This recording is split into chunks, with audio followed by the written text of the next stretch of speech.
j'espère que vous allez bien. Moi je vais très bien. C'est toujours votre serviteur Ange, voilà, qui est là pour vous servir. Et aujourd'hui je suis super content, d'accord. Je suis super content parce que d'abord il neige. Le temps est vraiment magnifique. Le temps est super magnifique ici. Regardez vous-même. Il neige.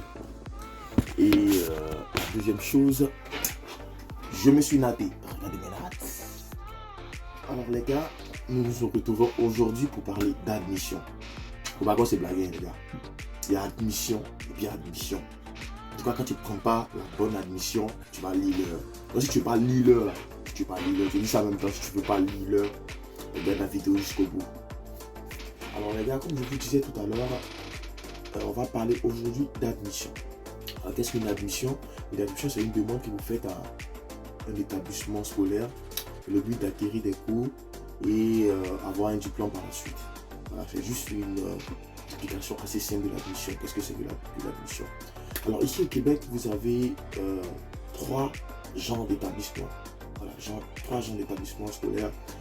Vous avez le cégep, vous avez l'université et vous avez les centres de formation professionnelle. Prenons d'abord le cégep. Qu'est-ce que donne le cégep? Alors le cégep donne deux choses, le DEP et le DEC. Alors le DEP c'est quoi? C'est le diplôme d'études professionnelles. Alors c'est un diplôme qui vous prépare directement au marché de l'emploi. C'est-à-dire lorsque vous finissez votre formation, votre programme avec le DEP, vous êtes déjà prêt à l'emploi, vous êtes déjà prêt à travailler sur le marché de l'emploi en fait. Et vous avez en deuxième lieu le DEC. Le DEC c'est le diplôme d'études collégiales. Alors c'est un diplôme qui ne vous prépare pas directement à l'emploi, je peux le dire ainsi, mais qui vous prépare à l'université. Parce que pour ce programme-là, vous faites une formation pré-universitaire. Donc, c'est une formation qui vous prépare à l'université. Voilà, donc c'est dans ce sens-là. Alors là, le deuxième établissement, c'est l'université. Alors, l'université donne quatre types de couches, si je peux le dire. Vous avez le baccalauréat, qui est l'équivalent de la licence chez nous en Afrique. Vous avez le master. Vous avez master qui signifie maîtrise, vous avez le MBA et vous avez le doctorat. Et ensuite, vous avez les centres de formation professionnelle. Ça a cette particularité-là, de donner seulement des DEP. Donc, un centre de formation professionnelle vous formera directement sur le marché de l'emploi et par conséquent, vous donnera un DEP, un diplôme d'études professionnelles. Donc, dans les centres de formation professionnelle, vous ne pouvez pas avoir un DEC. Un DEC qui vous prépare à l'université. Donc, en tant qu'étudiant étranger, nous avons des points sur lesquels nous devons revenir. Nous avons des points qui nous intéressent. Alors ici, l'objectif d'un étudiant étranger lorsqu'il vient ici, c'est de suivre des cours pour avoir un diplôme. Et le diplôme qui va lui permettre de pouvoir atteindre la résidence permanente. Alors actuellement, le Canada a voté une loi qui permet, mais la loi n'est pas encore applicable. Alors cette loi-là permet à un étudiant qui, lorsqu'il finit de graduer, c'est-à-dire lorsqu'il a son diplôme, c'est-à-dire en fin de formation, de pouvoir appliquer directement pour la résidence permanente. Il ne faut pas qu'on se mentisse les gars. Quand on vient ici, c'est pour être résident et ensuite avoir la citoyenneté, pouvoir jouir des avantages. Il ne faut pas qu'on se mentisse. Il n'y a pas quelqu'un qui est venu étudier ici là pour faire... Non, non, non. Il ne faut pas qu'on se mentisse. On ne se ment pas, non, ou bien. C'est ça. Donc, dans le but de pouvoir acquérir un diplôme et ensuite avoir la résidence permanente. Et pour avoir la résidence permanente, il y a des critères. D'abord, le choix de l'école. D'accord, ce ne sont pas toutes les écoles, tous les cégep, tous les centres de formation professionnelle qui sont habilités à donner des DEP, à donner des formations qui mettent à la résidence permanente. Donc, premier point, toi étudiant étranger, avant de venir ici au Québec, fais attention, renseigne-toi bien sur les écoles qui donnent des formations qui mènent à la résidence permanente. Deuxième point que je voulais rappeler rapidement. Alors, il faut choisir une formation de plus de 1800 heures.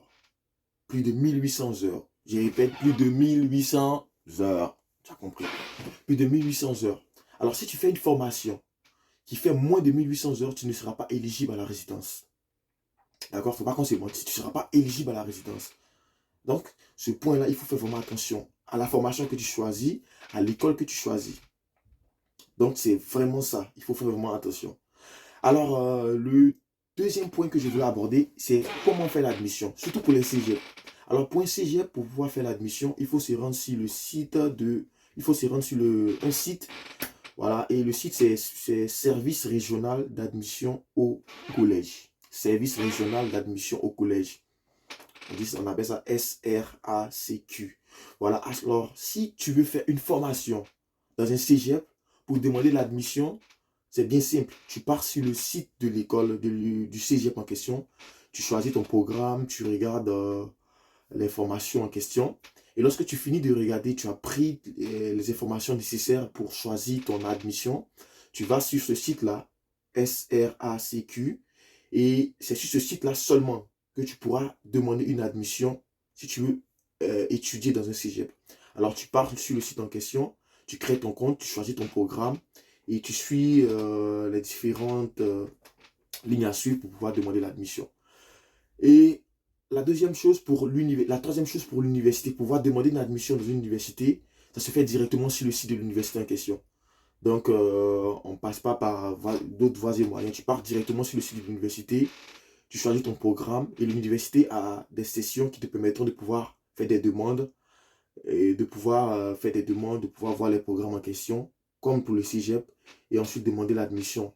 Donc, tu vas choisir le programme en question, tu vas choisir euh, le programme en question, tu vas choisir la formation en question, créer ton compte et ensuite suivre la procédure d'inscription. Et pour le centre de formation professionnelle, c'est pareil. Ils ont des centres, des sessions sur le site qui te permettent de pouvoir demander l'admission directement.